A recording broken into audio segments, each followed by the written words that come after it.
In Jacksonville, Florida, high school administrators are investigating the posting of two signs over water coolers. One said colored, the other whites only. In Colorado, an African-American mother reports her 12-year-old daughter was told, "Now that Trump is president, I'm going to shoot you and all the blacks I can find." There were flashes of hate during the campaign, signs of trouble, and now that Donald Trump has won, some of his followers have taken hate to the next level. The Southern Poverty Law Center tracking more than 300 hate incidents, almost all immigrant, black, and gay victims, with less than 10%, that's just 20, against Trump supporters. 300 in less than a week is 3 times higher than the average week. In Meriden, Connecticut, these two men arrested for assaulting a man waving a sign in support of Donald Trump. The University of Pennsylvania investigating a text thread overrun with images depicting lynchings and harsh racial language. Nadia Browning was one of the targets. I opened the chat and there were a lot of derogatory name-calling and just really hurtful things. President-elect Donald Trump intends to deport millions of criminals who are in this country as illegal immigrants. And when it comes to implementing his plan, he could face some stiff resistance from political leaders and police chiefs of various cities that provide sanctuary to illegal immigrants. Even before Mr. Trump takes office, leaders of sanctuary cities vow they will continue to provide safe havens for illegal immigrants, meaning they will not face deportation. To be clear about what Chicago is, it always will be a sanctuary city. In Los Angeles, where millions of immigrants are living in the city illegally, Police Chief Charlie Beck says officers will maintain its long-standing policy on federal immigration, which has been in place since 1979. He says, "We are not going to engage in law enforcement activities solely based on somebody's immigration status." And in San Francisco plans to maintain its sanctuary status as well, despite the tragic killing of Kate Steinle, gunned down as she walked with her father in the city's famous pier. The accused killer, an illegal immigrant and convicted felon, had been deported 5 times before. A police officer in Michigan is suspended after he displayed a Confederate flag at a political rally while off duty.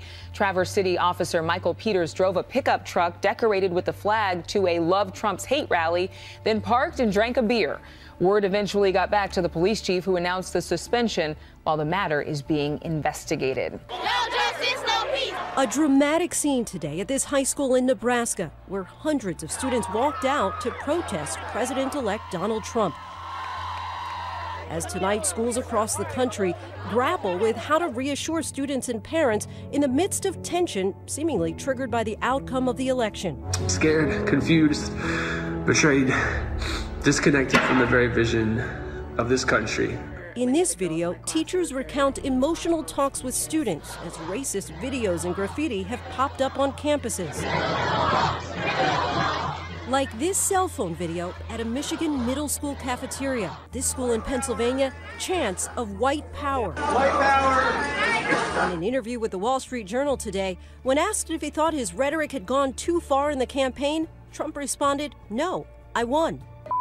This cell phone video captures a Trump supporter in high school in Woodside, California, being attacked by another student. She said, "You support Trump, you hate Mexicans." And at the prestigious University of Pennsylvania, university officials say an investigation is now underway into how a group of black freshmen were added to a racist group account that included racially offensive content, such as posting images of lynchings. Many Hillary Clinton supporters are still holding out hope that there will be a Madam President. A Change.org petition is looking to faithless electors in the Electoral College to essentially take the victory from Donald Trump and give it to Clinton. The Electoral College will gather across the U.S. on December 19th to certify Trump as president. Many Clinton supporters are counting on these electors to ignore their state's votes and cast their ballots for the Democratic nominee. The petition states, quote, "Mr. Trump is unfit to serve." It goes on, "Secretary Clinton won the popular vote and should be president." It's calling for 1.5 million signatures and has already exceeded that number. But faithless electors are very rare. In the history of the Electoral College, only 82 have made the choice to change their vote. British Sharia courts are now under scrutiny after they were accused of discriminating against women.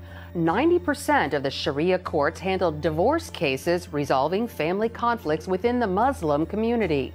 Now, a report from Agence France Presse says those Islamic courts have refused to grant religious divorces to women who are victims of domestic abuse. And an open letter from more than 200 national and international women's organizations is calling to ban the system altogether. One spokeswoman said the courts are linked to the rise of the Islamist movement. It was reported that efforts to put a stop to the movement have already had somewhat of an effect. The Oregon public official who levied a $135,000 fine against a Christian-owned bakery lost his bid to become Oregon's Secretary of State. Since 2008, Brad Avakian has been the commissioner of the Oregon Bureau of Labor and Industries. He ruled Sweet Cakes by Melissa must pay the fine after the bakery refused to provide a wedding cake for a lesbian couple.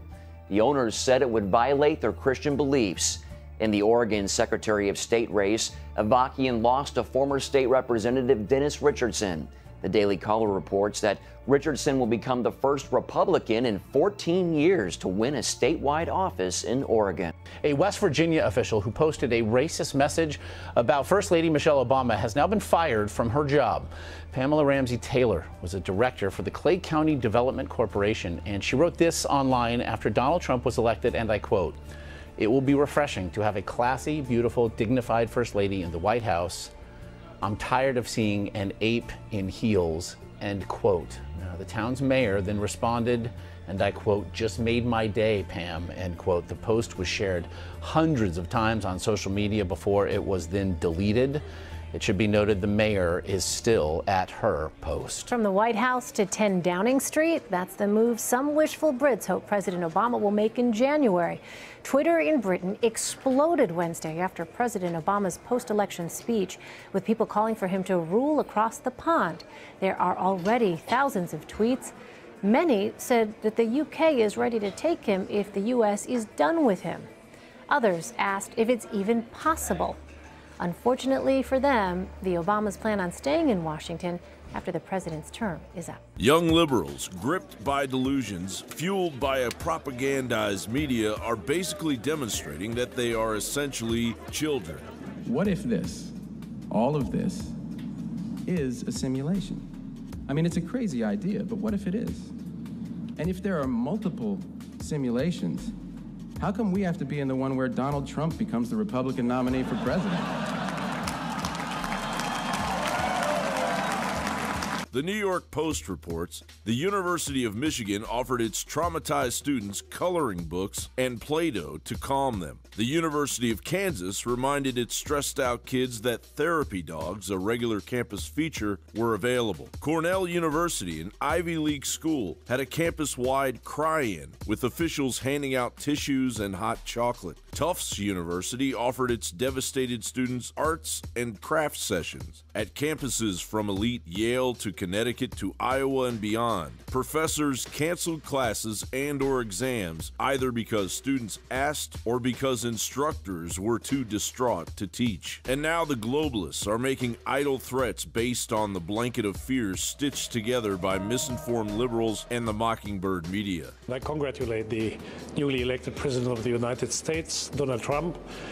This is for sure a difficult moment in the relationship between the United Nations, the United States, and the European Union. Und Amerikaner haben entschieden, dass diese Verantwortung in den nächsten 4 Jahren Donald Trump tragen soll. Deutschland und Amerika sind durch Werte verbunden. Demokratie, Freiheit, den Respekt vor dem Recht und der Würde des Menschen, unabhängig von Herkunft, Hautfarbe, Religion, Geschlecht, sexueller Orientierung oder politischer Einstellung. We trade about $600 billion a year. So every year you have trade flows totaling $600 billion across the border with China and the US.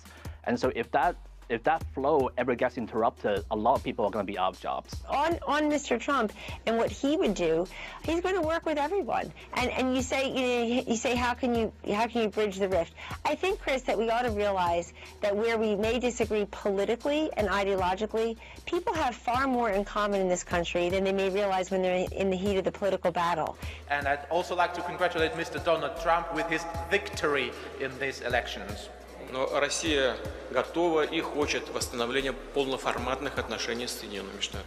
But Russia is ready and wants to restore the full-fledged relations with the United States. I congratulate Donald Trump on being elected as the next President of the United States. Britain and the United States are and will remain strong and close partners on trade, security and defence. We have a long-standing and enduring special relationship which is built on our shared values of freedom, of democracy and enterprise. And I look forward to working with President-elect Trump to ensure that we can maintain the security and prosperity of our two nations in the future. David Rothkopf, your reaction to what the British Prime Minister said? I think it was a fairly predictable reaction. These reactions after an election tend to be anodyne.